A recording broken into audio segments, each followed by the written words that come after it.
Next, example 2.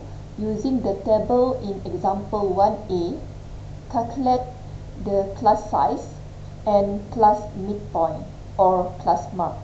Okay, so find the lower boundary and upper boundary first to find the class size. So you need to calculate the lower boundary for the first class interval. So the previous upper limit is actually 89, okay, and then plus with the lower limit of the first class interval 90, and then divide by 2. Okay, find the average. You will get 89.5. okay, and then next, to find the upper boundary.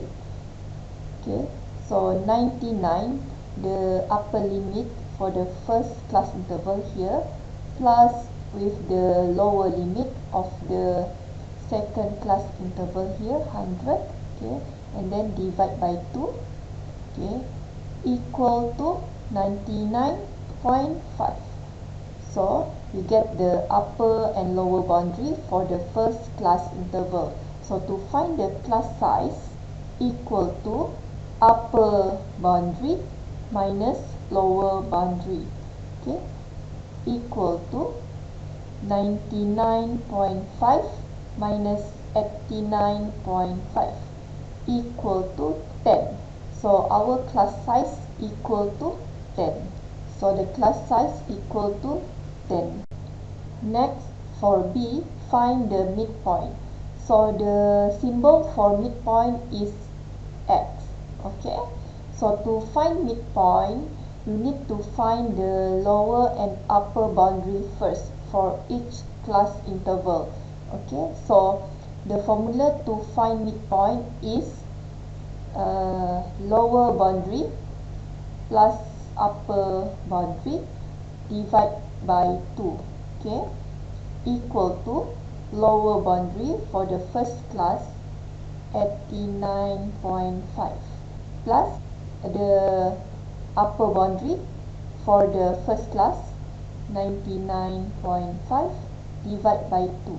Okay, so you get 94.5.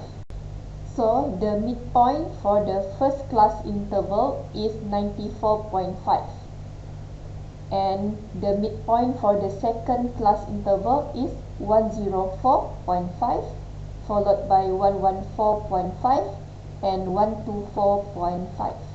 So this one, the calculation to find the midpoints for each class. Next, we will learn how to construct frequency distribution table. Okay, step 1, decide the number of classes by using Sturge's rule. So the formula for Sturge's rule to find the number of classes, k equal to 1 plus 3.3 log n, where k is the number of classes and n is the sample size. Okay, and then second step, find range. Okay, biggest value minus smallest value. And step 3, find class width or class size.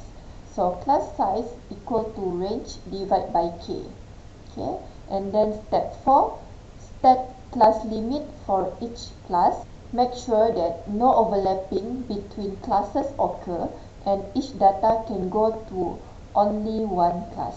And then step 5, determine the frequency of each class. Okay, let's try example 3. The following data shows the workers' working hour in a factory. For the following raw data, construct a frequency distribution table. Okay, step 1, find the number of classes by using Sturge's rule. So we need to find the number of sample or number of data n equal to 24. So we need to count 1, 2, 3, 4, 5 until here 24. So n equal to 24. And then using Sturge's rule, find the number of classes using formula of Sturge's rule, equal to 1 plus 3.3 log n equal to 1 plus 3.3 log 24 equal to, using calculator, you will get 5.55. You need to round up to the nearest integer, so 6. Round up to the nearest integer, you get 6. Number of classes is 6. Okay, step 2, find range. Equal to biggest value minus smallest value equal to, so the biggest value in our raw data is 20, okay, and the smallest value in the raw data equal to 9, so 20 minus 9 equal to 11. Step 3, find the class size equal to range divided by number of classes. So range from step 2 equal to 11 divided by 6, number of classes from step 1, and then equal to 1.83. So round up to the nearest integer, you will get 2. So the class size equal to 2. Okay, next, step 4. State the class limit for each class. So lower class limit for the first class will start with 9, okay, the smallest value in the data, okay, and the class size is equal to 2 based on our calculation. So 9 to 10, upper boundary 10.5 minus with lower boundary 8.5 equal to 2. Okay, so here we have 6 number of classes, 1, 2, 3, 4, 5, 6 until 19 to 20 using Sturge's rule. Okay, and then step 5, determine the frequency of each class using tally. We have construct the frequency distribution table. Example number 4, below are the marks obtained by students in a class. So here we have number of sample n equal to 50, okay, and construct a frequency distribution with suitable class interval size.